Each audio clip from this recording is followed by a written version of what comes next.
சுகஸ்வஸ்தி channel நேயர்களுக்கு அன்பான வணக்கங்கள். இன்றைக்கு நம்ம பதிவில் நாம் ஆந்திராவில் பிரசித்தி பெற்ற திருப்பதிக்கு மிகவும் அருகில் இருக்கிற காணிப்பாக்கம் வரசித்தி விநாயகர் கோயிலை பற்றி தான் பார்க்க இருக்கிறோம். இதுவரை நீங்கள் எங்கள் சேனலை சப்ஸ்கிரைப் செய்யாமல் இருந்திருந்தால் மறக்காமல் சப்ஸ்கிரைப் செஞ்சுருங்க. கூடவே பெல் பட்டனை சேர்த்து ப்ரெஸ் பண்ணிடுங்க. மிகவும் பழமையான ஒரு கோயிலாகவே இந்த காணிப்பாக்கம் விநாயகர் கோயில் இருக்கிறது.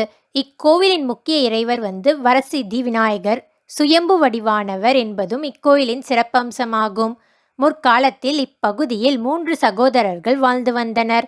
இதில் ஒருவருக்கு காது கேட்கும் திறன் குறைவு, ஒருவருக்கு கண் பார்வை இல்லை, மற்றொருவருக்கு பேச்சு திறன் இல்லை. இவர்கள் மூவரும் தங்களுக்கு சொந்தமான நிலத்தில் விவசாய தொழில் செய்து வந்தனர். ஒருமுறை சகோதரர்கள் தங்களின் நிலத்தில் இருந்த கிணற்றில் நீர்வாரி இறைத்து கொண்டிருந்த போது தண்ணீர் மிகவும் வற்றிவிட்டது. கிணற்றினுள் இறங்கி தோண்ட ஆரம்பித்தனர். அப்போது ஓரிடத்தில் இரத்தம் பீரிட்டது. அங்கு மண்ணை விலக்கி பார்த்தபோது விநாயகரின் சுயம்பு சிலை தெரிந்தது. இதை கண்ட அந்த சகோதரர்களும் பிறகு இந்த விஷயம் தெரிந்த ஊர் மக்களும் சேர்ந்து அந்த விநாயகர் சிலையை மேலே எடுக்க முயன்று அது முடியாமல் போக ஏராளமான இளநீரை கொண்டு அக்கிணற்றில் இருந்த விநாயகர் சிலைக்கு அபிஷேகம் செய்தனர்.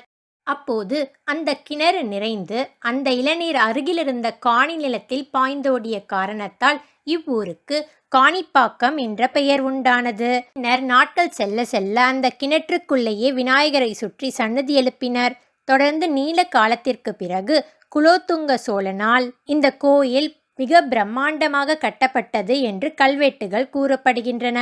பின்னர் வந்த விஜயநகர அரசர்களும் இந்த கோயிலை நன்கு பராமரித்து புனரமைத்துள்ளனர். காணிப்பாக்கம் விநாயக பெருமானை ஆந்திர மாநிலத்தில் இருக்கும் மக்கள் தங்களுடைய நீதி தேவனாகவே கருதுகின்றனர். இதற்கு காரணம் இக்கோவிலில் தினமும் நடக்கும் சத்தியப்பிரமாண நிகழ்ச்சி. இதில் பல விதங்களில் குற்றம் சுமத்தப்பட்டவர்கள் கலந்து கொண்டு விநாயகருக்கு முன்பாக தாங்கள் எத்தகைய தீமையையும் செய்யவில்லை என்று சத்தியம் செய்கின்றனர். பொய் சத்தியம் செய்பவர்களை காணிப்பாக்கம் விநாயகர் கடுமையாக தண்டிப்பார் என்பது இவர்களது நம்பிக்கையாக இருக்கிறது. அவர் நிரபராதியாக இருந்தால் விநாயகரின் ஆசியுடன் நலமோடு வாழ்வார் என்பதும் மக்களின் நம்பிக்கையாக உள்ளது. இதில் மற்றும் ஒரு சிறப்பு என்னவென்றால் காணிப்பாக்கம் விநாயகர் கிணற்றில் தோன்றியதனால் அந்த கிணற்று நீரையே பக்தர்களுக்கு பிரசாதமாக அளிக்கின்றனர். இங்கு நீண்ட காலம் நோய் பாதிப்பு கொண்டவர்கள் கொடுத்த கடன் தொகை மீண்டும் தங்களுக்கு வந்து சேரவும் வழக்குகளில் வெற்றி கிடைக்கவும் விநாயகப் பெருமானுக்கு பாலாபிஷேகம் செய்து பக்தர்கள் வழிபடுகின்றனர். இதனால் தங்களது கோரிக்கைகள் நிறைவேறியதாக பக்தர்கள் பலர் கூறுகின்றனர்.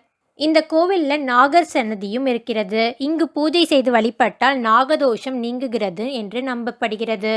திருப்பதி போகிறவங்க நிறையா பேர் இந்த கோவிலுக்கு வந்து வழிபாடு செய்கிறதுனால இந்த கோவில் எப்பொழுதுமே கூட்டமாகவே காணப்படும். பக்தர்கள் ஏதாவது சேவை செய்ய வேண்டும் என்றால் முன்கூடியே பதிவு செய்து கொள்வது அவசியமாகும்.